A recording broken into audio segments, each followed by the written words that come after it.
नेहरू और अरुण सिंह, इन 5 आदमियों ने मिलकर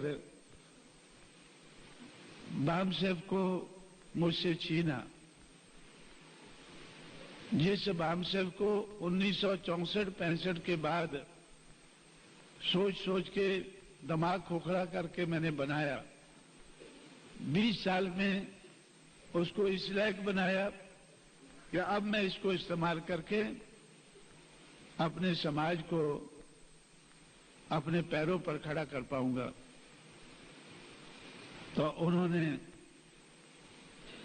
110 मेरे आदमियों को तोड़कर 110 आदमियों को तोड़कर जो मैंने 1,87,000 श्री अर्जुन सिंह ने, जो उस वक्त पंजाब का गवर्नर था,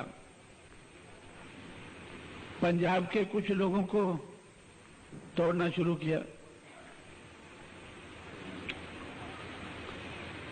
और पंजाब में जिस आदमी को तोड़ा, उन लोगों ने जो प्लान बनाया था, पहले तो मैंने उनका प्लान नाकामयाब किया, क्योंकि पंजाब के जिस आदमी को तोड़ा था और जिसको वो पंजाब में अकाली पार्टी की तरफ से, जिसकी सरकार कांग्रेस ने बनवाई थी, उसको वो मिनिस्टर रखने वाले थे और एक दूसरे आदमी को मेंबर पार्लियामेंट बनाकर वो सेंटर में रखने वाले थे। ये अर्जुन सिंह का बताया हुआ प्लान था। पंजाब में अर्जुन सिंह प्लान बना रहा था, वो लागू कर रहा था, और महाराष्ट्र में एसपी चौहान। अब एसपी चौहान को तो अभी तक हम सबक सिखा नहीं पाए हैं, लेकिन अर्जुन सिंह को तो सिखा चुके हैं। और राजीव गांधी को सिखा चुके हैं।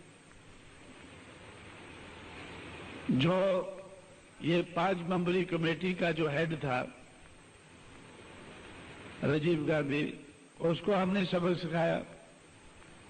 जो दिल्ली का मुगल था 89 तक, 89 में उसको रोड मास्टर बनाया।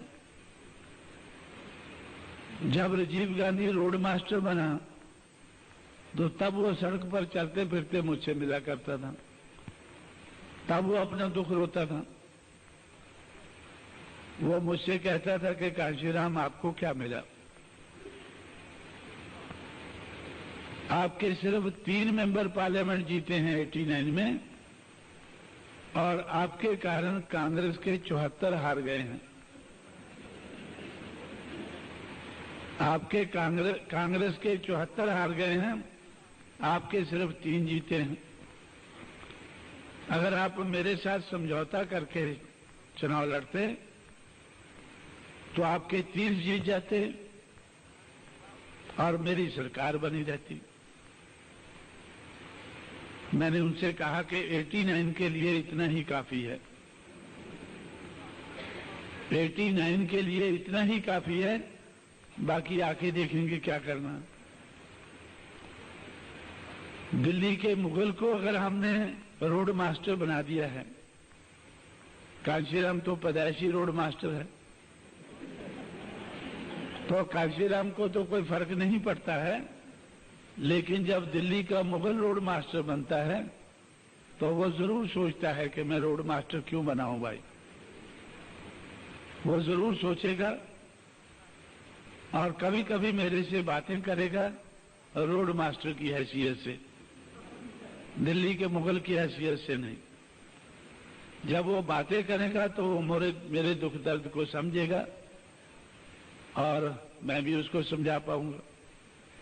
मैंने उससे कहा कि आपने मेरे 110 आदमी तोड़े हैं या नहीं तोड़े हैं, उनका मुझे पूरा रिकॉर्ड बताओ। 110 आदमी आपने मेरे कैसे तोड़े हैं? बामसेफ को आपने कैसे रजिस्टर कराया?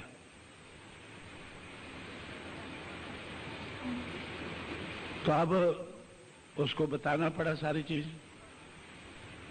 जब उसने सारी चीज मुझे बताई तो तब मेरी उसके साथ दोस्ती हुई थोड़ी। 89 में उसको रोड मास्टर बनाया, 91 में उसके साथ दोस्ती हुई और 91 में जो कांग्रेस की सरकार बनी, उस कांग्रेस की सरकार में बनाने में तो कांशीराम का काफी हाथ था। लेकिन राजीव गांधी जिंदा नहीं रहा तो नरसिम्हा राव का दांव लग गया। अगर राजीव गांधी जिंदा रहता तो शायद हमारी दोस्ती मिलजुल कर कुछ और रंग लाती, लेकिन उसके जिंदा न रहने के कारण नरसिम्हा राव ने अपने हिसाब से कारोबार शुरू किया। लेकिन जब मेरी राजीव गांधी से दोस्ती लगती थी, जब मेरी उससे बातचीत होती थी, तो नरसिम्हा राव बाहर के कमरे में बैठा ये डाटा सप्लाई करता था। इसलिए उसको जानकारी थी कि राजीव गांधी कांशीराम से कुछ सीख रहा है या मिलजुल कर ये कुछ बात कर रहे हैं, उसका थोड़ा ज्ञान उसको था। जब आखिर में नरसिम्हा राव मुश्किल में आया, जब उत्तर प्रदेश में उसको उसकी कांग्रेस को हमने सबक सिखाया, तब उसने वो पुरानी बात को याद किया कि भाई आप राजीव से बात किया करते थे कि क्या बात करते थे, मुझसे भी बात करो, मैं भी वैसे मिलके चलना चाहता हूं।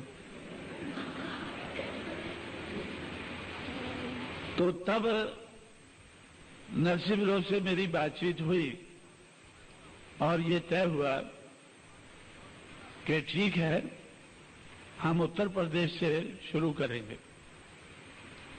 उत्तर प्रदेश के बाद पंजाब में, पंजाब के बाद मध्य प्रदेश में, उसके बाद पूरे देश में। अक्टूबर में रिजल्ट निकलेगा और अक्टूबर के बाद का प्रोग्राम सारा तय हो गया। लेकिन नरसिम्हा राव बेचारा राजीव गांधी से तय हुआ, वो मर गया। नरसिम्हा राव पॉलिटिकली मर गया बेचारा। अब कांग्रेस का ये अभी केसरी है, तो केसरी ने कहा कि भाई मैं आपके साथ मिलकर चलना चाहता हूं, लेकिन उसकी बेचारे की अपनी मजबूरियां बहुत है। वो बार बार कहता है कि मुझे कांग्रेस को रिवाइव करना है। मैं बोला भाई, और वैसे ही बनाना जैसे पहले हुआ करती थी। तो मैंने उनसे साफ कहा एक दिन कि वैसे तो मैं नहीं बनने दूंगा भाई, कांग्रेस को रिवाइव मैं भी करना चाहता हूं एक हद तक, 200 एमपी तक। 200 एमपी तक कांग्रेस चली जाए या बीजेपी चली जाए या कोई और यूनाइटेड फ्रंट चला जाए, मुझे ऐतराज नहीं है। लेकिन 272 से मुझे 75 एमपी नीचे रखना बड़ा जरूरी है। 272 होते हैं तो सरकार बनती है, तो 200 से नीचे रखना या सरकार बनाने से 75 एमपी नीचे रखना किसी भी पार्टी को, यह हमारे लिए बड़ा जरूरी है। हम अपनी जरूरत का ख्याल रखेंगे, तुम अपनी का रखो। तो इसलिए हमने सोचा कि भाई केसरी जी, आप कांग्रेस को रिवाइव करो, लेकिन अगर हमारे साथ मिलकर करना है तो इस बात को ध्यान में रखो कि हम कभी भी कांग्रेस के 200 से ज्यादा एमपी नहीं जीतने देंगे।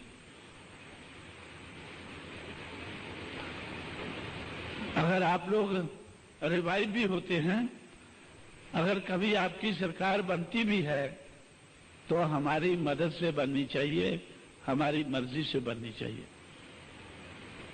हमारा और आपका समझौता इसी बात को ध्यान में रख के हो सकता है। अब उत्तर प्रदेश का तो चला गया, पंजाब का करना था, तो मैंने उनसे कहा कि भाई पंजाब में ठीक है हम करते हैं, उत्तर प्रदेश में हमने समझौता किया, कांग्रेस को घुटनों के नीचे लगाकर समझौता किया। अब पंजाब में तो कांग्रेस की हालत अच्छी है, उत्तर प्रदेश में बीएसपी का वोट 21% था और कांग्रेस का 8% था, और कांग्रेस की और बीएसपी की हालत को ध्यान में रखकर हम लोगों ने कांग्रेस से समझौता किया था। लेकिन पंजाब में तो हमारा वोट 9% है और आपका 35% था पिछले चुनाव में। जिस चुनाव के आधार पर हमने उत्तर प्रदेश में समझौता किया था, उसी चुनाव के आधार पर हम पंजाब में नहीं कर पाएंगे।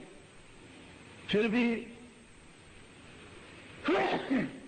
कांग्रेस को हमें बड़ी शक्ति मानना ही होगा पंजाब में। उत्तर प्रदेश में जब मैंने समझौता किया था कि 425 सीटें हैं, तो उसमें से 300 बीएसपी लड़ेगी और 125 कांग्रेस लड़ेगी। मैं समझौता करने के लिए क्यों तैयार हुआ हूं? क्योंकि महाराष्ट्र में युति जाली होती, महाराष्ट्र में युति हुई थी 1971 में कांग्रेस और रिपब्लिकन पार्टी में। तो मोहन दारिया और दादा साहब गायकवाड़ दोनों ने अनाउंस किया था पूना की गाड़गे महाराज धर्मशाला में के 15 साल बाद ये युति हुई है। दो विचारधाराओं की युति हुई है, लेकिन मुझे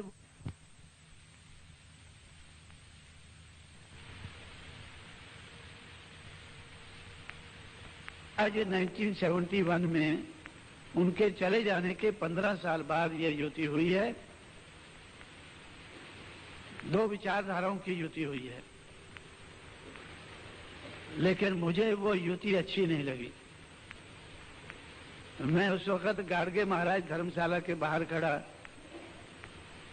उस युति के बारे में सुन रहा था, समझ रहा था, सोच रहा था कि ये कैसी युति जाली भाई। 521 पार्लियामेंट की सीटें हैं उस वक्त थी, आज 543 हैं। 521 में से 520 गांधी के हिस्से में आई हैं और एक अंबेडकर के हिस्से में।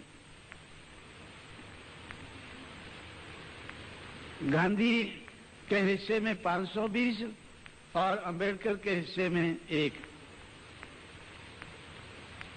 ऐसी युति तो नहीं होनी चाहिए थी, इस लेवल पे तो युति नहीं होनी चाहिए थी। लेकिन जब हम लोगों ने 1996 में, जून 1996 में जब हम लोगों ने उत्तर प्रदेश में युति की तो मुझे अच्छा लगा।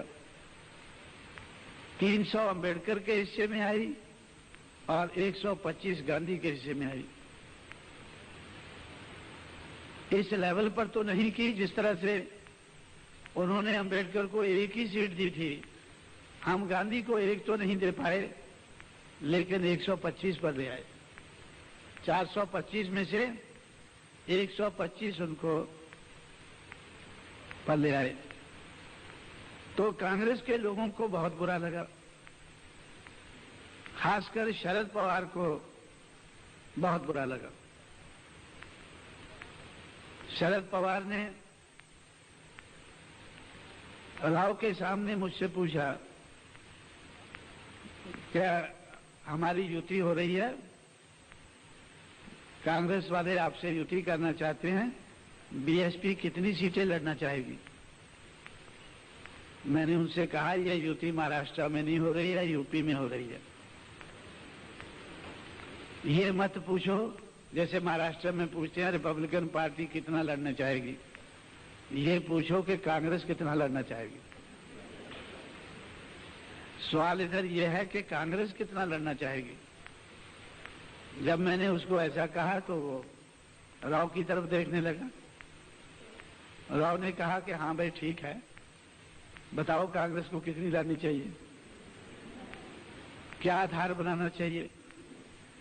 मैंने उनसे कहा कि जहां पुराने वोट के आधार पर 425 सीटें हम देखेंगे, जिसमें कांग्रेस आगे है वो कांग्रेस लड़ेगी, जहां बीएसपी आगे है तो बीएसपी लड़ेगी। जब हम देखने लगे तो कांग्रेस के हिस्से में सिर्फ 36 सीटें आई, 36 सीटें ऐसी थी जहां कांग्रेस लड़के जीत सकती थी और बाकी बीएसपी के हिस्से में। तो कांग्रेस के लोग छटपटा उठे तो भाई ये कांग्रेस को क्या हो गया है, यूपी में कांग्रेस को क्या हो गया है। तो मुझे भी ऐसा लगा कि भाई इस लेवल पर तो ये गांधी के लोग समझौता नहीं करेंगे, चलो इनका कुछ लेवल बढ़ाओ। तो मैंने फैसला किया, आखिर में फैसला इस बात पे हुआ कि जहां कांग्रेस के उम्मीदवार को असेंबली के सेगमेंट में 2000 से 1 वोट भी ज्यादा पड़ा है, वह हम कांग्रेस को छोड़ देंगे। तब 125 तक उनको लेकर आए। ऐसी लगभग 30-32 सीटें हैं जहां कांग्रेस को 2000 से थोड़ा सा ज्यादा वोट पड़ा है, 2000 और 3000 के बीच में वोट पड़ा है, और बीएसपी को 44,000 से ज्यादा पड़ा है। जहां हमें 44,000 से ज्यादा वोट पड़ा है, वो भी सीटें हमें कांग्रेस को छोड़नी पड़ी। जो कांग्रेस के 33 एमएलए जीते हैं वो उन्हीं सीटों पर जीते हैं 5-7 को छोड़कर, जहां पर बीएसपी को 40,000 से ज्यादा वोट पड़ा था और कांग्रेस को 2000 और 3000 के बीच में पड़ा था। वो सही मायने में सिर्फ बीएसपी के ही लोग हैं जो जीते हैं। जो वो 30-32 जीते हैं, 33 जीते हैं, उसमें से 25 के लगभग वो बीएसपी के ही लोग हैं।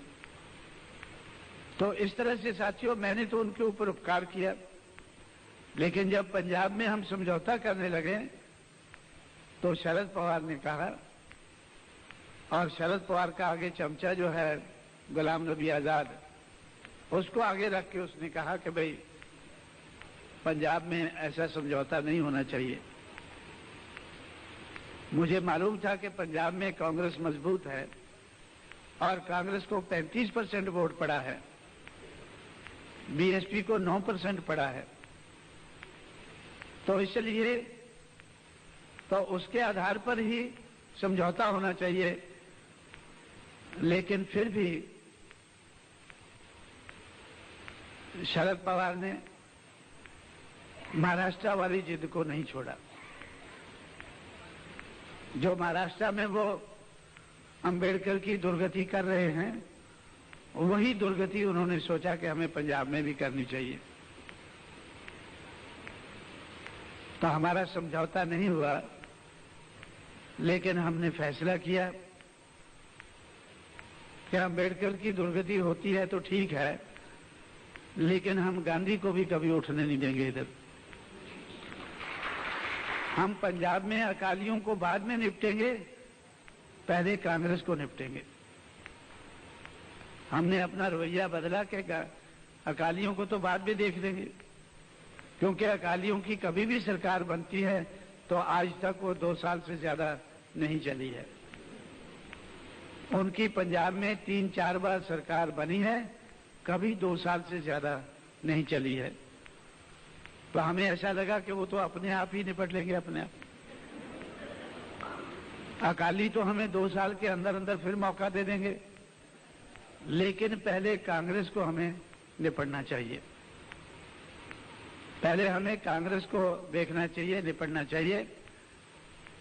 तो कांग्रेस का हम वोट जो 35% था, 35 से घटाकर उसको 26 पर लाए हैं, और हमें पूरा भरोसा है कि आने वाले समय में हम कांग्रेस का वोट अपने लेवल पर ले आएंगे, और उसके बाद उसको अपने से नीचे करके तब कभी समझौते की सोचेंगे।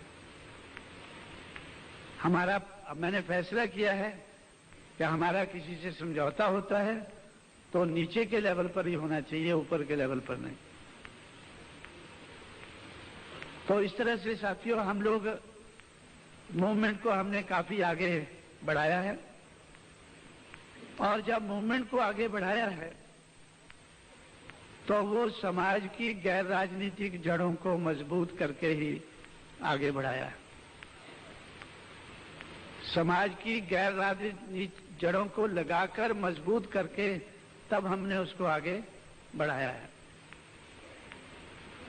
लेकिन ये जरूरी नहीं है कि गैर राजनीतिक जड़ें सिर्फ एजुकेटेड एम्प्लॉइज ही हैं। गैर राजनीतिक जड़ें, जब मैंने काम शुरू किया था तो मैंने एजुकेटेड एम्प्लॉइज की तरफ मेरा ध्यान गया था।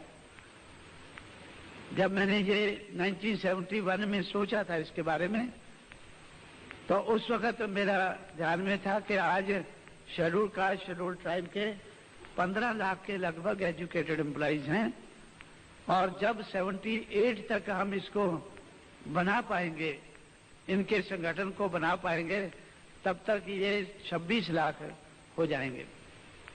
उसका मैं प्रोजेक्शन करके सोचा था कि ये 26 लाख हो जाएंगे।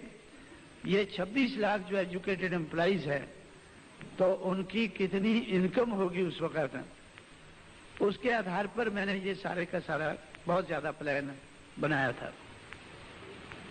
लेकिन 78 के बाद फिर हम लोगों ने सोचा कि जो हमने एजुकेटेड एम्प्लॉइज का प्लान बनाया था, या गैर राजनीतिक जड़ों के बारे में जो सोच के बनाया था, वो मैंने जो रिपब्लिकन पार्टी की फेलियर है उसको ध्यान में रख के बनाया था। मैंने जो रिपब्लिकन पार्टी को चलाने वाले उस वक्त के नेता थे या कांग्रेस को चलाने वाले थे, दोनों को मैंने देखा। वाई.बी. चौहान, एस.बी. चौहान, शरद पवार और ऐसे कांग्रेस के दूसरे नेता थे, दादा साहब गायकवाड़, दादा साहब रूपवते, बैरिस्टर खोबरागढ़े और कुछ ऐसे 1-2 कामले थे उधर।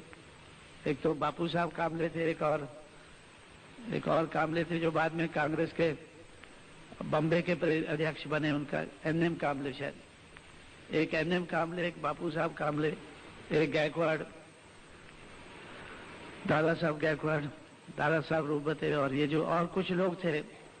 तो उन लोगों की तरफ मेरा जब ध्यान जाता था तो मुझे लगता था कि भाई ये कांग्रेस के नेताओं के मुकाबले में ठीक ठाक ही हैं, ये उनके मुकाबले में नालायक नहीं है। जिस लायकी के कांग्रेस के नेता हैं, लगभग उसी लायकी के ये लोग हैं, और इनकी चाहत में भी कोई मुझे उस वक्त तक ज्यादा कमी नजर नहीं आती थी। 1965-66 तक, जब तक 1966 में जब गायकवाड़ और कामले ग्रुप के बाद एक और ग्रुप बना था, वो जो गवर्नर बना था ना, क्या नाम था उसका, भंडारे, महाराष्ट्र में एक भंडारे था, भंडारे का ग्रुप बना 1966 में, जब मैं बॉम्बे में देखने गया। तीनों ग्रुप की सभा एक ही दिन बॉम्बे में थी। तो जब मैं उधर देखने गया तो पता चला कि 3 ग्रुप से ये लोग खुश नहीं हैं। इसलिए बाबा साहब अम्बेडकर के लड़के ने ऐलान किया कि भाई मैं भी अपना ग्रुप बना रहा हूं। 1966 की बात है। तो मैंने देखा ये तो 4 ग्रुप बना के बैठ गए हैं। तो उससे मैंने लेकिन अंदाजा लगाया कि भाई जो ये ग्रुप क्यों बना रहे हैं, इनको एक होके चलना चाहिए, ये अलग-अलग क्यों हो रहे हैं। तो मुझे ऐसा लगा कि ये अलग हो ही नहीं रहे हैं, लेकिन अलग इनको किया जा रहा है, इनको अलग किया जा रहा है। उसके बाद दलित पैंथर बना, 1971-72 में बना, और 1972 के एंड में उनके भी 6 ग्रुप बन गए। उस वक्त भी मैंने उससे देखा कि भाई ये अलहदा हो नहीं रहे हैं, अलहदा इनको किया जा रहा है। और अलहदा करने वाले जो हैं वो बहुत ज्यादा तो होशियार नहीं हैं, इनकी होशियारी के ही लोग हैं। तो फिर ये अलहदा क्यों हो रहे हैं, वो इनको इस्तेमाल क्यों कर रहे हैं। तो उस वक्त मुझे लगा कि जिस समाज की गैर राजनीतिक जड़ें मजबूत नहीं होती, उस समाज की राजनीति कामयाब नहीं हो सकती है। ये इन लोगों का कसूर नहीं है, इनके समाज का कसूर है। ये जो हमारे नेता हैं, इनका कसूर कम है, इनके समाज का कसूर ज्यादा है, क्योंकि इनके समाज की गैर राजनीतिक जड़ें मजबूत नहीं है। इसलिए ये दूसरों के हाथों में खेल जाते हैं। ये दूसरों के हाथों में खेल जाते हैं क्योंकि इनके समाज की कमजोरी के कारण तो दूसरे लोग इनका फायदा लेते हैं।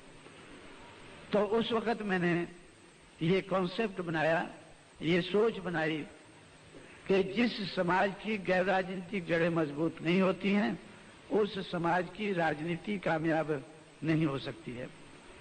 इसलिए मुझे ज्यादा ध्यान समाज की गैर राजनीतिक जड़ों को मजबूत करने में लगाना चाहिए। इसलिए मुझे ज्यादा ध्यान समाज की गैर राजनीतिक जड़ों को मजबूत करने में लगाना चाहिए। बहुत समय बीत गया, लंबा समय बीता। 71 से 14 अक्टूबर 71 से मैंने ये सोच बनाई और 6 दिसंबर 78 को हम लोगों ने बामसेफ बना पाए, तो बामसेफ डिक्लेयर किया। अब उसके बाद मुझे ये बनाते बनाते ही लगा कि एजुकेटेड एम्प्लॉइज की ऑर्गेनाइजेशन संघर्ष नहीं कर पाएगी, लेकिन हमारे समाज के लिए संघर्ष करना जरूरी है। इसलिए संघर्ष करने के लिए तो हमें और संगठन बनाना चाहिए।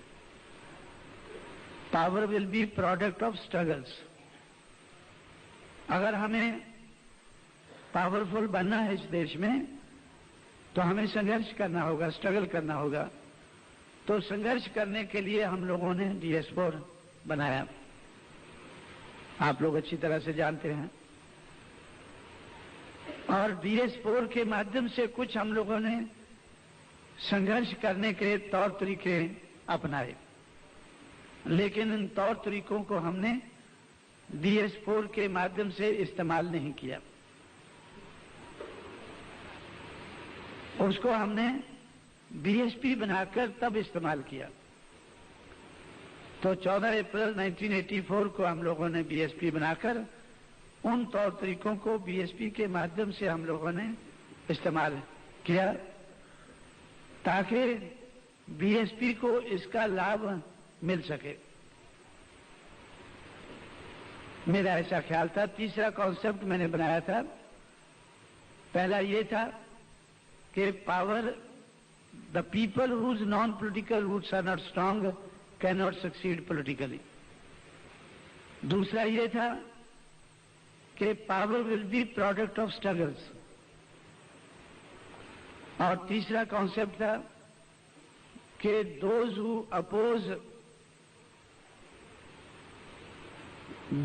Oppose successfully will be required to propose. जो लोग अपोज करते हैं, जो चीज चल रही है उसको नकारते हैं, ये ठीक नहीं चल रहा है, तो लोग जब सहमत हो जाएंगे तो वो उनसे पूछेंगे कि भाई ठीक क्या है, चलो हम आपसे सहमत हो गए, हम आपको मौका देते हैं, तो आप ठीक क्या है उसको चला के दिखाओ। जैसे हम लोगों ने उत्तर प्रदेश में, हमें 4.5 महीने के लिए मौका मिला सरकार चलाने का। सरकार कैसे बहुजन के हितों की रक्षा कर सकती है, हमने 4.5 महीने में वो करके दिखाया। उससे पहले 18 महीने मुलायम सिंह यादव के साथ मिली जुली जो सरकार बनी, उसमें हम लोगों ने बहुत सी पहले की है। जैसे अंबेडकर विलेज स्कीम 15 पॉइंट की हम लोगों ने उत्तर प्रदेश में अंबेडकर विलेज स्कीम बनाई, जिसके बारे में शायद आप लोगों ने सुना होगा। अगर नहीं सुना होगा, आने वाले समय में हम लोग सुनाएंगे तो तब आप लोग सुनेंगे। 15 पॉइंट की हम लोगों ने अंबेडकर विलेज स्कीम बनाई। हम लोगों ने ये फैसला किया कि जिस गांव में शेड्यूल कास्ट की पॉपुलेशन 50% से ज्यादा है, तो उस गांव के लिए स्पेशल स्कीम होनी चाहिए। और 15 पॉइंट की हम लोगों ने central government, state government, local self government, इन तीनों की जो स्कीमें हैं, इन तीनों का जो कार्य है उसको ध्यान में रखते हुए हम लोगों ने central government, state government, local self government, तीनों की स्कीमों को इकट्ठा करके 15 पॉइंट की अंबेडकर विलेज स्कीम हमने बनाई। और मुलायम सिंह के जमाने में ही हम लोगों ने 12,000 गांव को आइडेंटिफाई किया। 12,000 विलेज को अंबेडकर विलेज स्कीम के अंदर लाना चाहिए। तो ऐसे 1,30,000 गांव में से 12,000 विलेज को हमने आइडेंटिफाई करके उस स्कीम के तहत उसको लागू होना चाहिए। तो हमने central government, state government, local self government का बजट उस पे ऊपर लगाकर तो उनकी कैसे हमने उनको आगे बढ़ाना है ऐसी स्कीम बनाई। उस स्कीम को लागू करने के लिए हम लोगों ने, जब बीएसपी की सरकार बनी, तो 2 महीने में एक तरफ तो हम लोगों ने 2 लाख एकड़ जमीन का कब्जा दिलाया, जिसके लिए दूसरी सरकारों ने पट्टे दिए थे। एट्रोसिटीज को कैसे खत्म किया जाता है, अन्याय अत्याचार को कैसे खत्म किया जाता है, तो 2 महीने में हमने वो करके दिखाया। 2 महीने में हमें 1,45,000 लोगों को गिरफ्तार करना पड़ा गुंडा एक्ट के तहत।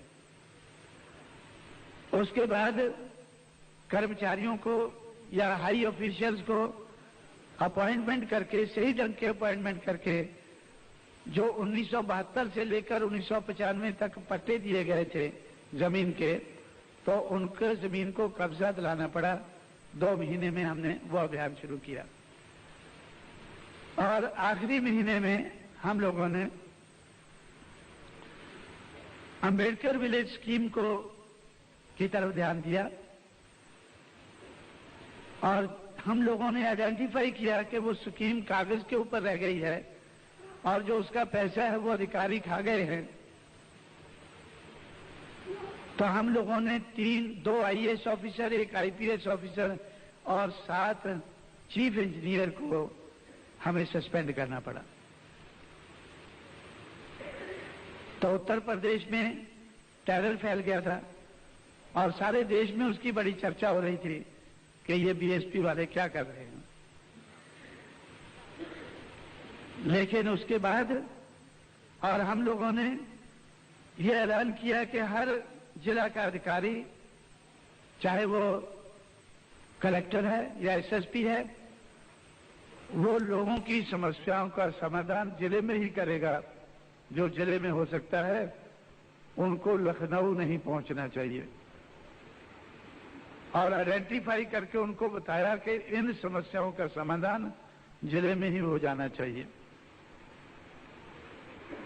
या हम लोग जो अपोज करते हैं, जो हम कहते हैं कि ये ठीक नहीं हो रहा है, जब हमें मौका मिलता है तो लोग हमसे अपेक्षा करते हैं, हमसे चाहते हैं कि हम करके दिखाएं। हम कहते हैं कि दूसरे लोग सही नहीं कर रहे हैं।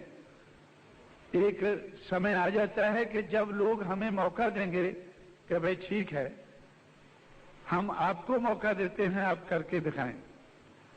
जब हम लोगों ने 4.5 महीने में करके दिखाया तो हमारा वोट 11% से बढ़कर 21% हो गया। जो वोट 8, 9, 10, 11 के बीच में घूमता था लंबे अरसे तक, उस 4.5 महीने के करके दिखाने के बाद हमारा वोट 11 से बढ़कर 21 हो गया। और उसके 6 महीने बाद जब फिर से चुनाव हुआ तो हमारा वोट 21 से बढ़कर 29 हो गया। और अगर जो चुनाव, पार्लियामेंट का चुनाव जो मई के महीने में हुआ 96 में, उसके आधार पर बीजेपी की 236 एमएलए बनते थे। 236 एमएलए की सीटों पर बीजेपी आगे थी। हम लोगों ने उसके बाद बहुजन समाज के सामने ये बात रखी कि बीजेपी की सरकार नहीं बननी चाहिए, आपके अलावा किसी की भी सरकार नहीं बननी चाहिए। तो इसलिए बीजेपी के 236 एमएलए नहीं जीतने चाहिए। तो फिर बहुजन समाज ने हमें और सहयोग दिया और बीजेपी के एमएलए 236 से घटकर 174 पर आ गए। जब 174 पर आ गए, 213 से सरकार बनती है। तो पिछले 4.5 महीने से उत्तर प्रदेश की हालत ये है, जहां पर हम लोगों ने सारे तजर्बे किए हैं, उधर हालत ये है कि आज अगर हमारी सरकार नहीं बनती है तो हमारे अलावा किसी और की भी नहीं बनती है। वो हम लोगों ने क्यों कर पाए हैं?